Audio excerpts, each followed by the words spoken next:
Se estima que 1.200.000 personas con discapacidad mayores de 15 años no saben leer ni escribir aun cuando su condición sí se los permite. Es decir, su derecho a la educación es vulnerado. Los centros de atención múltiple ofrecen atención escolarizada integral, pero únicamente para nivel básico. ¿Cómo eliminar las barreras de todo tipo que existen en el modelo educativo actual? Bueno, primero, efectivamente, hay ya contemplado en la Constitución, en el artículo primero, esa prohibición a que las personas con discapacidad sean discriminadas. Y también en el artículo cuarto de esta misma Constitución, el Estado mexicano está obligado a garantizar un apoyo económico a las personas con discapacidad. Efectivamente, hay un sinnúmero de, pues digamos, impedimentos para que las personas con discapacidad accedan. Uno de esos impedimentos es porque anteriormente había escuelas especiales para personas con discapacidad. Después se analizó que las personas con discapacidad debían de integrarse a los salones de educación regular, que no tenían por qué estar discriminados y estar en un espacio aparte. Y existen centros de educación para el trabajo donde llevan la educación básica, como bien lo señalas, pero también donde se les apoya en el desarrollo de una habilidad, de una actividad económica que pueda redituarles una forma de vivir para hacerlos pues totalmente, digamos, autosustentables, porque bueno, nuestros niños con discapacidad van a ser adultos con discapacidad, aquellos que su discapacidad es permanente, y tienen, igual que todos los niños y los jóvenes, la expectativa de hacer su vida, de formar su familia, y tienen que ver cómo van a enfrentar la vida. Entonces creo que tendríamos nosotros que analizar qué es lo que ha impedido, si es falta de apoyo de la familia para llevarlos, porque no pueden llevarlos a la escuela, recogerlos y regresarlos, que hubiera un sistema de apoyo como en muchas ciudades. APAC lo hace con los niños con parálisis cerebral, que tienen un camioncito que va, recoge a estos niños, los lleva a sus terapias y los regresa a sus casas, porque desafortunadamente la mayoría de la gente con discapacidad pues tiene que ver también con un tema de pobreza, con un tema de pues un proceso además de embarazo difícil, con dificultades para el alimento adecuado, condiciones adecuadas de desarrollo, y todo eso pues incrementa las posibilidades de que un bebé pueda nacer con alguna discapacidad. Entonces estaría hablando que en la próxima legislatura usted como diputada buscaría realizar un diagnóstico primero de la situación actual y seguir fortaleciendo la educación integral y no este modelo separatista. Es correcto.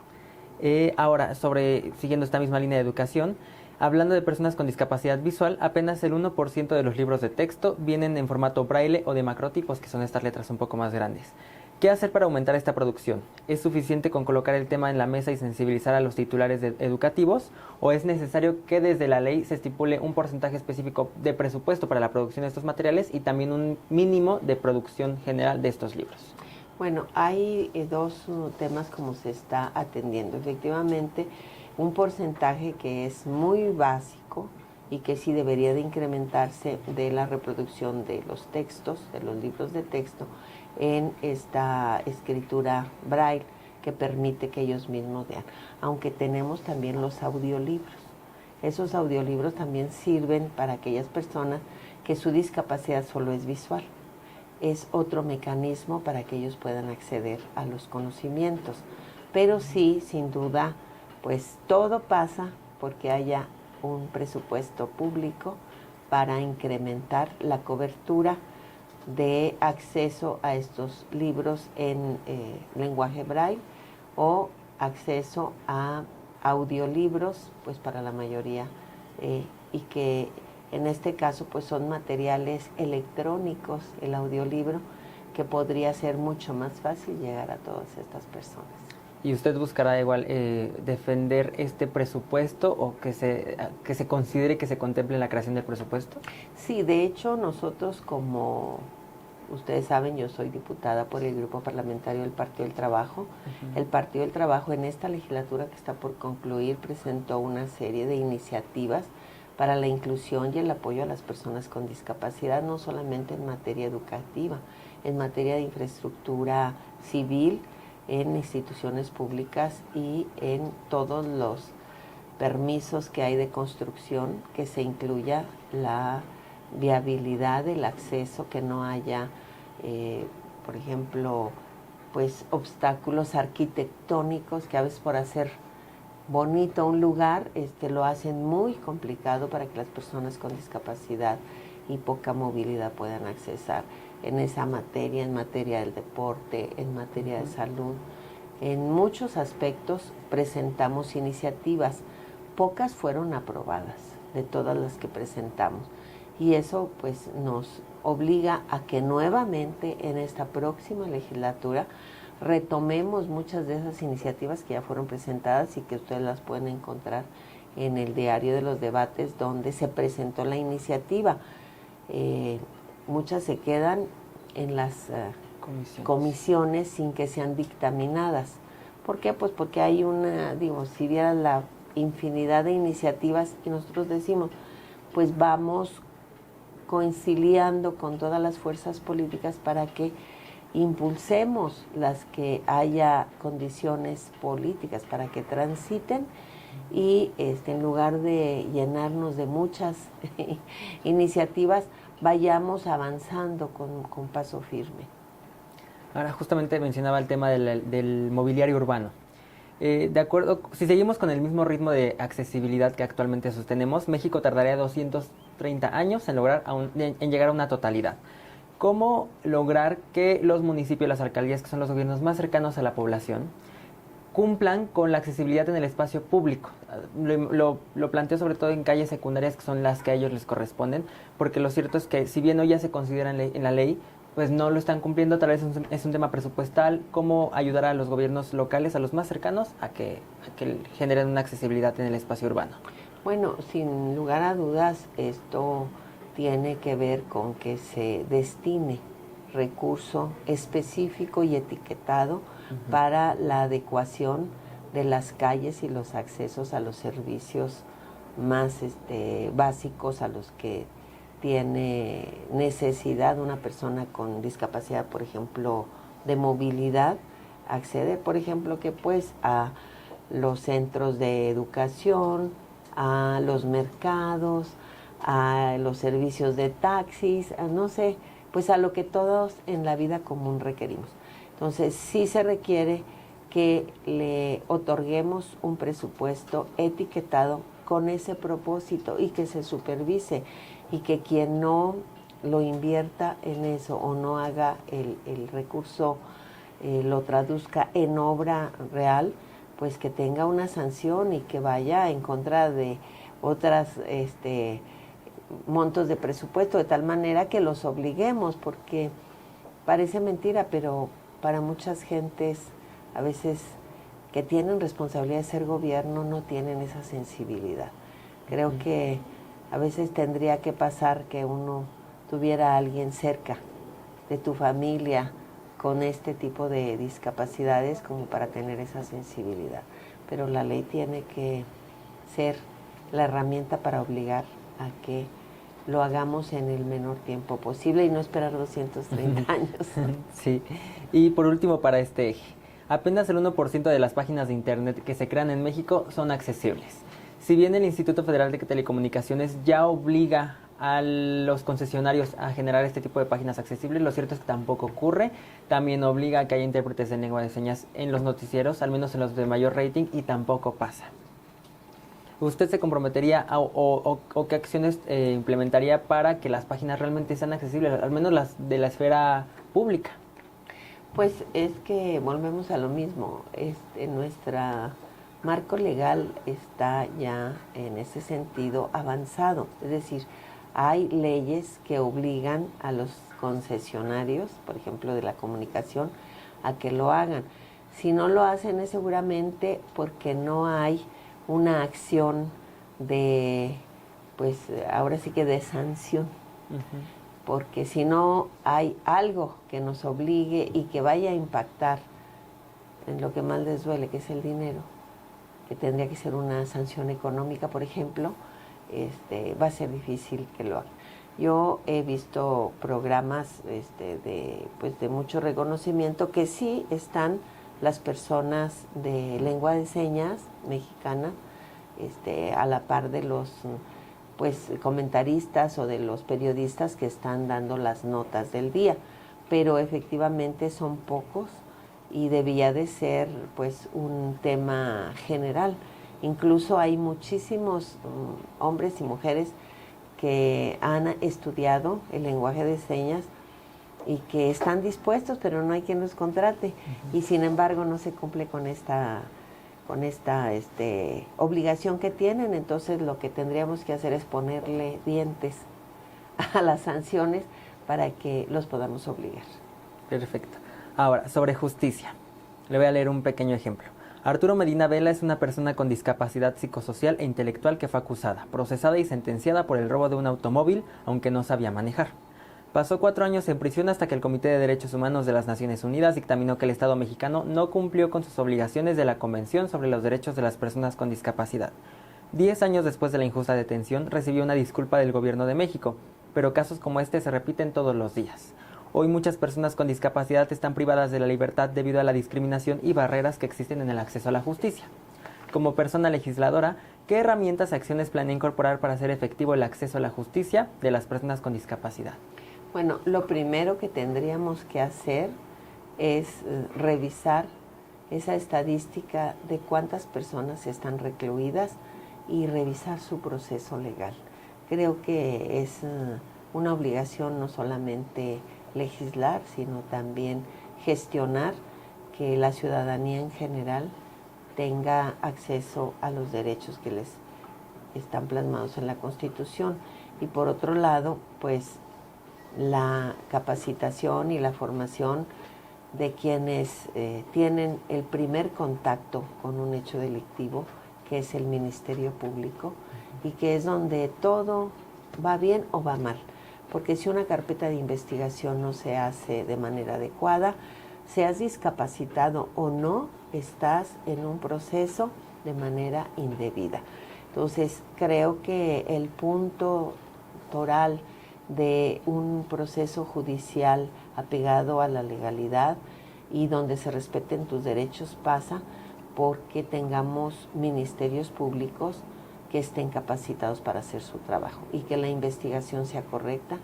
Y en este caso, pues sí podríamos nosotros impulsar un programa social en términos de revisar en materia de justicia cuántos casos tenemos, revisar si el proceso se cumplió apegado a la legalidad, es decir, se cumplió con el debido proceso, como se dice.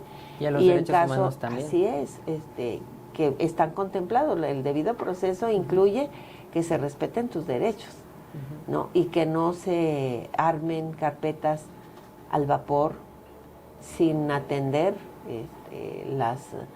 pues ahora sí que los hechos tal como se dieron, con el afán pues de no tener tantas carpetas y de empezar a liberar, y entonces hay muchos hombres y mujeres injustamente recluidos. Y sobre salud sería una pregunta similar. ¿Qué hacer para garantizar el acceso y la no discriminación en el sistema de salud a las personas con discapacidad? Pues mira, hay algunos temas de discapacidad que aún todavía no se reconocen, como es por ejemplo el déficit de atención por hiperactividad, que tendríamos nosotros que incluir para que puedan ser atendidos por el sistema de salud pública. Hay una cantidad enorme de niños que cuando no hayan qué diagnóstico tienen, es que es déficit de atención. Y en las escuelas los maestros pues dicen, es que este niño no aprende porque tiene déficit de atención. Y a veces lo que requieren es una alimentación adecuada.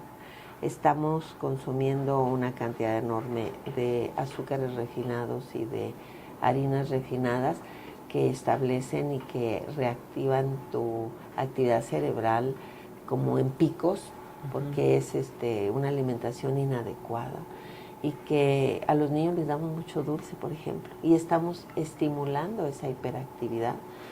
Creo que tendríamos que desarrollar no solamente que se incorporen todo este tipo de discapacidades que todavía no contempla la ley de salud, y que también pues se abra ese espacio para que sean atendidos.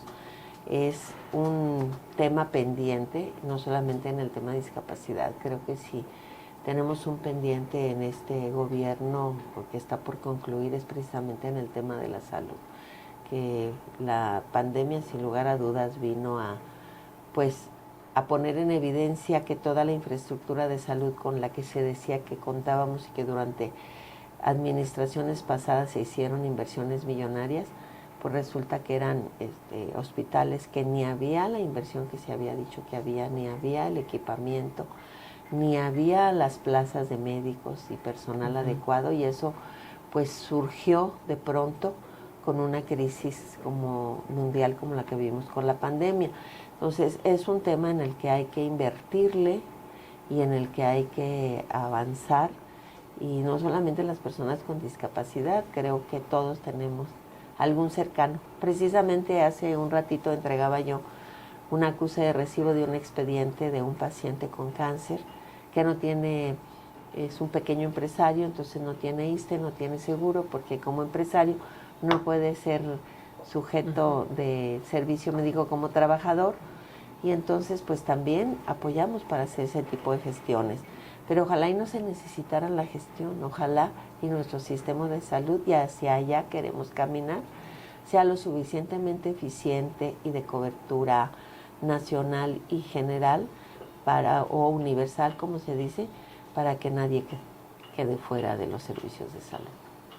Ahora, sobre el Consejo Nacional para el Desarrollo y la Inclusión de las Personas con Discapacidad, el CONADIS, no tiene una persona titular desde el 2018. Tampoco hay actualmente una asamblea consultiva que represente a la sociedad civil. ¿Qué hacer con el CONADIS? Esta fue una respuesta de la Convención sobre los Derechos de las Personas con Discapacidad que México firma y se compromete a generar un marco legislativo y una institución que vele por la elaboración de políticas públicas transversales en la materia. Se crea el CONADIS. Pero desde esta administración no tuvo, no nombró un titular. Esa facultad es exclusiva de la presidencia. Entonces le preguntó qué hacer con el CONADIS: fortalecerlo, desaparecerlo, reformarlo para retirar su autonomía, integrar alguna secretaría, dotarlo de dientes. ¿Cuál podría ser el paso? En este caso, a ver, es un tema de un compromiso que firmó el gobierno, el Estado mexicano, para las personas con discapacidad. Es decir, es un esfuerzo que desde las Naciones Unidas se ha puesto sobre la mesa, y muchos países como México lo firmaron en su momento. Todos los compromisos internacionales por mandato de ley se convierten en compromisos constitucionales. Entonces, no es un tema de si lo desaparecemos o qué hacemos con él. Lo que tenemos que hacer es que se cumpla esa obligación que tiene el Estado mexicano, y que ahora que viene una mujer como presidenta de México, por primera vez en 200 años de república, creo que tendremos no solamente mayor sensibilidad, y no es porque digamos que los hombres no son sensibles, pero las mujeres, quizás por nuestra condición de madres, no sé, en el tema de las necesidades de la población, creo que debemos de ser más sensibles, y yo creo que quien va a ocupar la presidencia, que todos sabemos quién, por las tendencias en las mediciones, creo que ahí tendríamos nosotros que, como fuerza política que somos parte de esa coalición, presentar una propuesta muy puntual para que la CONADIS asuma el papel que le corresponde y sea una institución coadyuvante en vigilar que las responsabilidades de atención a los derechos humanos de las personas con discapacidad las cumple el Estado mexicano, no solamente el Ejecutivo, todos las estructuras del Estado mexicano, y de eso hablamos pues del legislativo para que modifiquemos lo que haya que modificar en todas las materias para que sean ciudadanos de primera. Y también en el Poder Judicial para que los procesos de acceso a la justicia sean también los que le garanticen el que tengan procesos apegados a la legalidad y donde sus derechos humanos sean respetados. Entonces, una tarea fuerte, grande, pero donde todos debemos de estar involucrados. Sí, le comentaba lo de, no sé, desaparecerlo o reformarlo, porque en otras entrevistas nos han dicho, ya está rebasado, se necesita un nuevo modelo, hay que sustituirlo por un instituto para personas con discapacidad. Entonces, nada más para puntualizar, en este caso usted dice mejor, el CONADIS ya existe, hay que ver cómo dotarlo de herramientas suficientes en un marco jurídico suficientemente sólido para que realmente cumpla con las funciones que está estipulado ya en ley al día de hoy. Es correcto. Y se compromete a subir un punto de acuerdo para que la Presidencia de la República designe formalmente a la Dirección General del CONADIS. Así es. Perfecto. Ahora, sobre consulta a personas con discapacidad.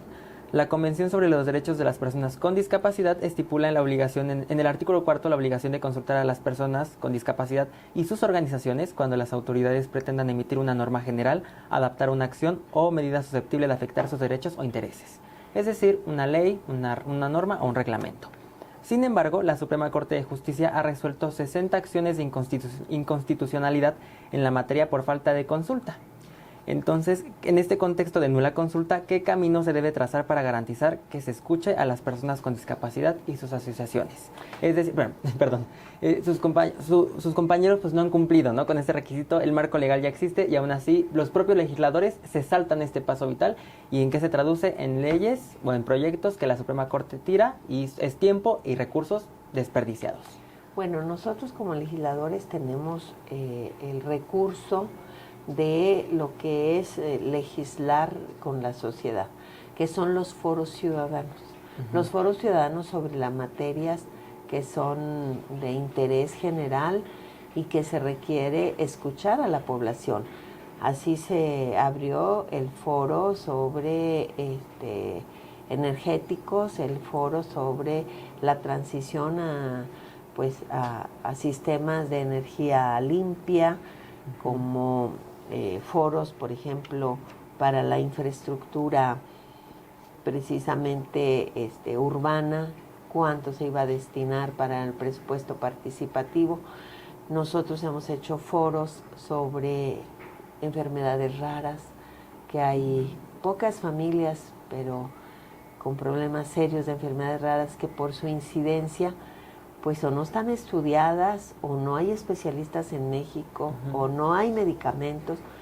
Y esa es una herramienta que nos va a permitir cumplir con ese requisito para que no haya recursos de inconstitucionalidad ante iniciativas que sí, respondiendo a una necesidad, no hayan cumplido con el de hacerlo abierto y donde participaran personas con discapacidad.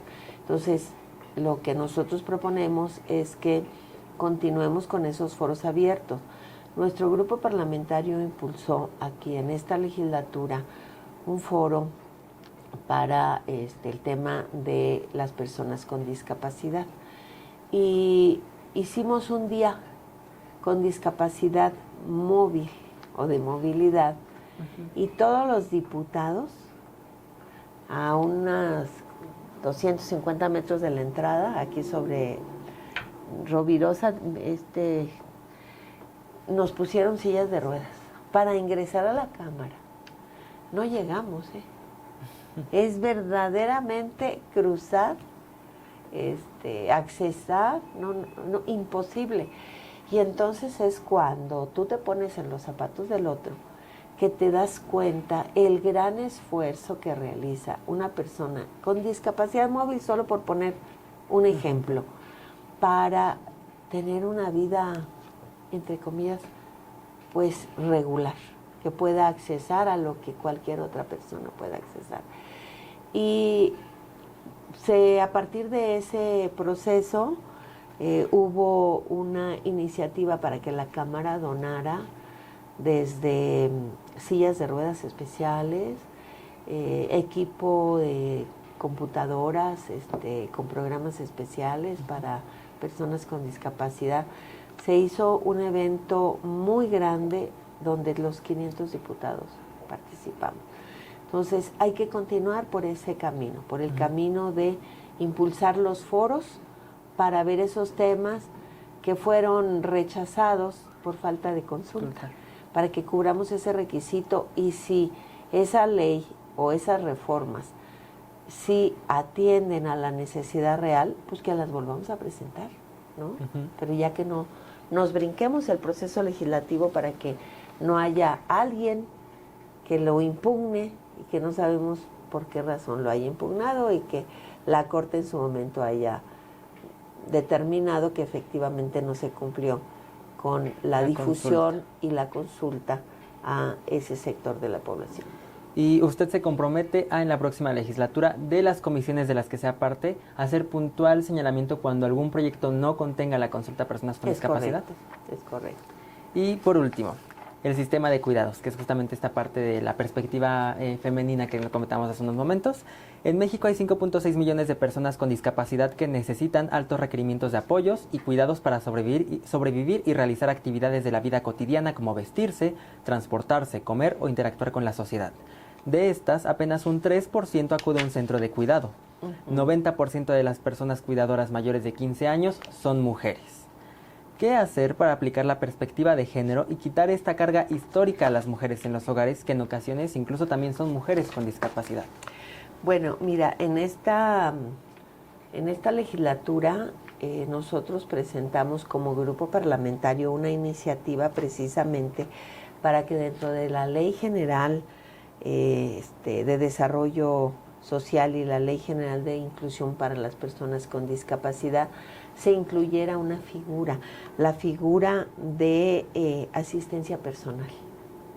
Asistencia personal, para que haya un programa de apoyo para este tipo de personas que están en el sistema de cuidados de las personas con discapacidad, porque generalmente es la mamá o la hermana mayor o la mujer que se hace cargo de los deberes de la casa, a quien se le deja esa responsabilidad. Y no hay no solamente un reconocimiento a su labor, sino no hay un estímulo, un apoyo que le permita pues disminuir esa carga, y por esa razón es que nosotros presentamos esas reformas a estas dos leyes para que se considere la figura del asistente personal para personas con discapacidad permanente.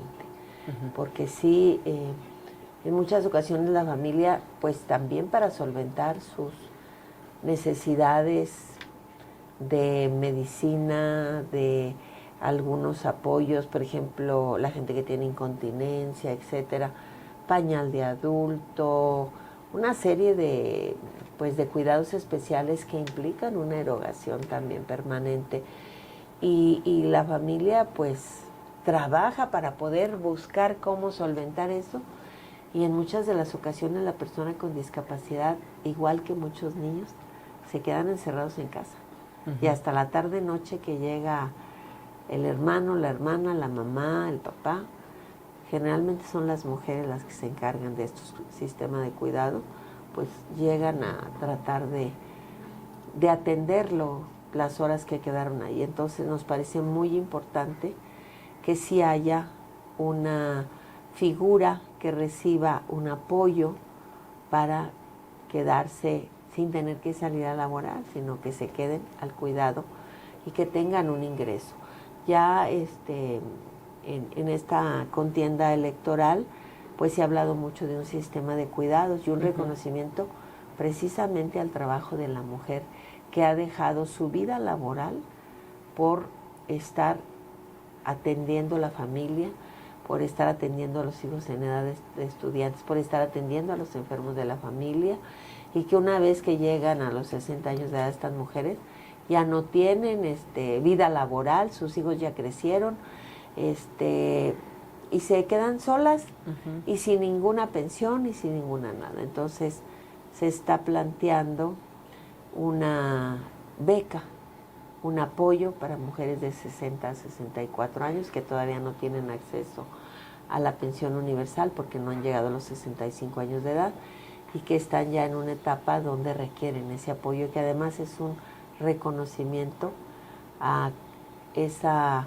vida que dedicaron al cuidado de los demás, empezando por su pareja, sus hijos menores hasta que terminan la universidad, y la discapacidad a veces cuando tienes un hijo con discapacidad o cuando tus padres o tu marido a través de un accidente o por la vejez empiezan a entrar en un sistema de discapacidad, ya sea por demencia senil, por Alzheimer, por infinidad de enfermedades crónico-degenerativas que tienen a una gran cantidad de población ya con discapacidad.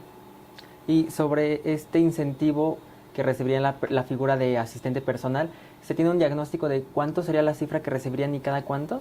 No, se tendría que hacer una corrida financiera, porque si es, por eso luego nos rechazan las iniciativas, porque no les consideramos el impacto presupuestal y bueno, pues es una sola bolsa y de esa bolsa tenemos que redistribuir. Sí. Nosotros decimos bien administrado y ahora que va a llegar una mujer, las mujeres todavía somos mejores administradoras que los hombres y yo espero que nos alcance para más todavía. Perfecto. Y que sigamos combatiendo la corrupción, sin duda. Perfecto. Pues sería todo. No, al contrario. Muchas gracias.